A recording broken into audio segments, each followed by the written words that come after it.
When you're developing any kind of race car, a race seat is one of those aspects that's key to both driver safety as well as driver feel. But when it comes to selecting that race seat, there is a huge amount of information to take in and a huge amount of options on the market. We're here with David from Racetech, manufacturer of Racetech seats, and you'll find Racetech seats in all kinds of professional level motorsport, including being fitted to Porsche as well as Aston Martin and McLaren, and in Australia the seat fitted to the V8 supercars class. David, just talking about the seat selection, when an enthusiast is looking at maybe building a club level race car, can be a little bit daunting knowing where to get started. And there's really two aspects as far as I'm concerned that we need to consider here. One is improving the ability to drive the car and control the car, feel what the car's doing, and the other's safety. So can you give us a little bit more information on those two areas? Okay, the first thing I'd like to say is I think it's really important you choose a merchant who you're going to buy the product from who's reputable. So don't buy stuff offline, because firstly with a seat it's got to fit you, so it's very hard to buy the right product online. I'd really suggest that you find somebody local who you can go to and try things out. So the first thing about safety is really that you've got several parts of the body you need to look after. The head and the shoulder area is the most important, because that's where all your vital things like brain and stuff are. But you need to support the body all the way through, so that when you're driving a race car, you can't move too far in an impact of any sort, but also you've got a better feel of the car. And one of the things that came out of the Porsche program we did for the RSR was that their drivers all sat on our seat for the first time, and they all said it was the best feel they'd ever had of a race car. So that was all about supporting the body from the pelvis all the way up to the shoulder and looking after the head as well. So it meant that they could feel every single movement in the car. Now obviously those seats are probably above some people's budget, but we do have another range that actually does exactly the same thing geometry wise, but is a whole lot less in money. So there's lots of different products on the market, but really first thing is make sure that it's going to give you the safety that you need, so it needs to meet a standard. The other thing to look at is just how it fits your body. It has to fit you properly. The harness holes have to be at the right height. The head protection, which you should have if you're building a race car, is important that is at the right level of your head, so that when you have a side impact it's going to catch it properly. Right, there's a bunch of things you've just mentioned there that I want to sort of go back and unpack individually.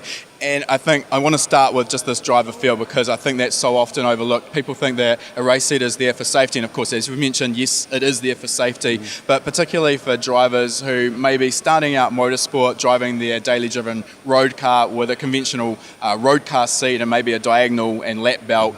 The problem that you maybe don't notice until you actually start driving a car with a properly fitted race seat is that, of course, when you're turning the car through a corner and you're experiencing lateral G-force, you've got nothing to support the body, so you're flopping around in the seat, and you tend to end up holding yourself up with the steering wheel. That makes it very difficult for you to actually feel what the car's doing. So this is where the race seat comes in, so it's actually properly supporting you. So instead of the being able to be holding yourself up on the steering wheel, you're actually feeling that movement through the seat. So in terms of that, how important is it to size the seat for the particular driver? Are there different widths of seat that you need to consider? Yeah, there are, and we've looked at, obviously over the years, we've looked at what size the anatomy of the human being is, and obviously there's a lot of different sizes.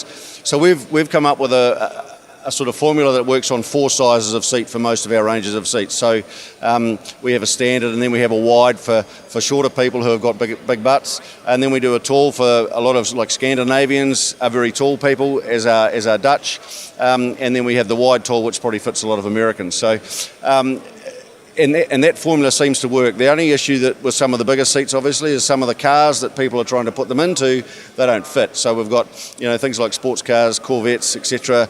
It's very difficult to get some of our bigger seats into them. But yeah, it's important that your body fits into the seat snugly. So when you go and try out a seat, you've just got out of your street car that has got a big flat seat in it and you're flopping around in it, and you sit in a race seat, it will feel tight initially, but it needs to be snug. You don't want any movement in the seat at all. You don't want to be in any discomfort, but you need to be snug. And so that's the first really important part, really.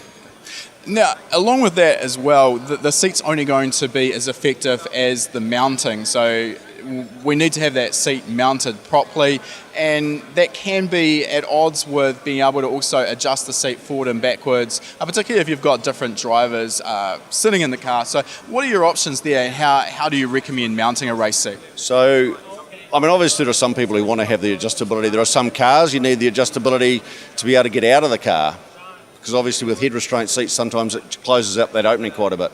I really don't recommend sliders and adjusters in a race car. A, they're heavy, and B, any little bit of movement at the bottom, even if it's a fraction of a millimetre, it transfers to a lot more movement at the top. So you really, if you can choose the drivers that are going to drive the car by the size of their anatomy, is a good thing. You'll notice in supercars now when they're doing the endurance series, most of the drivers tend to be the same sort of build, and that just makes it that much easier with seat inserts, and that's the other way to go. You can always just put a seat insert into the seat.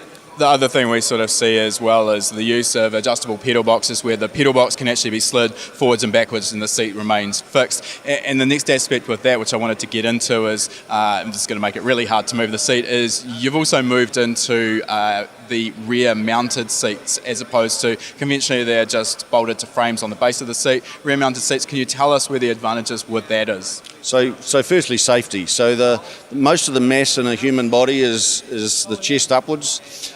So the theory is to catch that upper body in the seat as soon as possible, so therefore very square shoulders on a lot of our ranges of seats. You don't want to transfer all that load down to the brackets at the bottom, you want to transfer that straight to the chassis. And so both from a safety point of view and that feel point of view, again, it's crucially important. And we were one of the first to actually develop a seat with back mounting when we did the Dodge Viper back in 2002. And now the FIA have actually mandated that in any new GT3 car from the beginning of this year. So that's obviously helped us get into those ranges of race cars, but it's because of all those benefits, both safety and feel. The other problem that a lot of those sports cars don't have a strong enough floor. So in a major impact, if you're only mounting it to the floor, then the floors are letting go in a big impact. Now, you also mentioned earlier head restraints, and that's again just all about sort of supporting the driver in a side impact. So reasonably self-explanatory, but can you just run us through that system? Okay, so obviously the neck is a vital part of the body. The head has a helmet on, which adds extra weight to it, so you don't want your head to be able to move over too far. There have been fatalities where organs in the neck have actually let go and killed people. The other one obviously is the frontal head restraint, which is a slightly different topic, but it's a whole combination of things. So your whole safety package needs to work together. So the seat is the first crucial part of it, and then obviously you need to have a very good harness as well. So the side head restraint on a seat is really just about catching the head early in a side impact. And I guess, obviously very dependent on the accident, but some of the numbers we had talked about with a very hard side impact is in the range of 30 plus G instantaneously. So that's all of that force acting through the helmet. Again, you've got the mass of the helmet, the mass of the head. So without that head restraint, it's basically impossible for the driver to actually hold their head up, and that's where the damage can come in.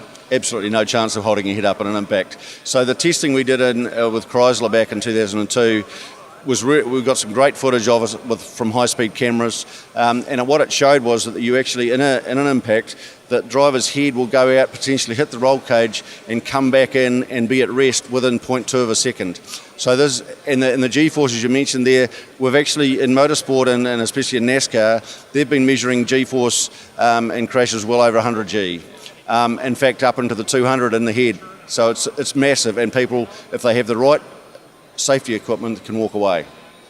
All right, so moving on to some other features that we see with race seats, and one of the key ones here is the material. Obviously, this comes down in a big part to your budget, weight versus the expense of the seat, and obviously weight is the enemy of performance here. So can you talk to us about the different materials, pros and cons of them in the race seats? Okay, so the majority of the seats we sell are fiberglass-based seats. Some of them have other materials in them, but basically fiberglass. And then we have another higher range of seats, obviously, which are made out of Kevlar and carbon fibre.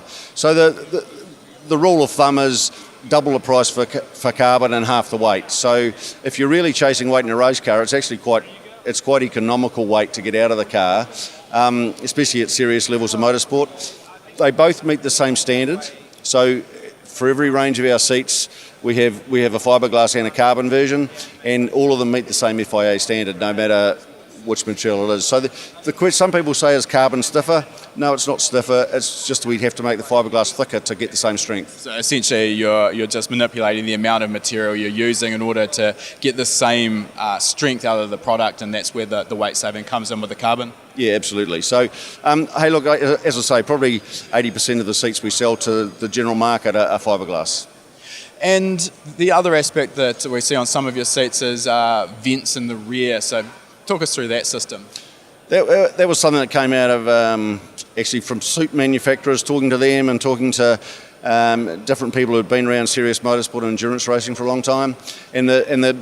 We saw it we've seen it at Adelaide a lot with supercars, where the cooling system fails and the driver gets overheated. Once your body goes over a certain amount above the normal temperature, your brain stops functioning properly. You can't concentrate, you lose the ability to drive a car. So we thought of something really simple that wasn't going to be able to break down. It was just ambient air coming in, using the latent heat of a sweaty body to evaporate. When that evaporates, obviously you're getting a cooling effect. So that was the whole idea of it.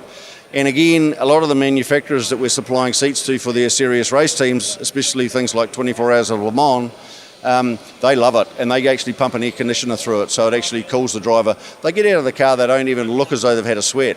It's amazing. So in its simplest form there, you run a tube from the vent on the rear of the seat to a necker duct on a window on the side of the car? Yeah, necker duct, or some other teams put it somewhere else, but it's basically just bringing in fresh air from the outside. And some of them cool it, like I said with Porsche, but some don't. They just use ambient air from the outside.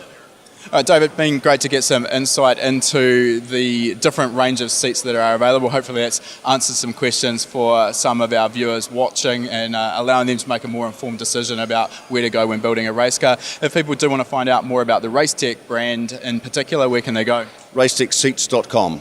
Perfect, thanks a lot. Okay, thank you. If you like that video, make sure you give it a thumbs up, and if you're not already a subscriber, make sure you're subscribed. We release a new video every week. And if you like free stuff, we've got a great deal for you. Click the link in the description to claim your free spot to our next live lesson.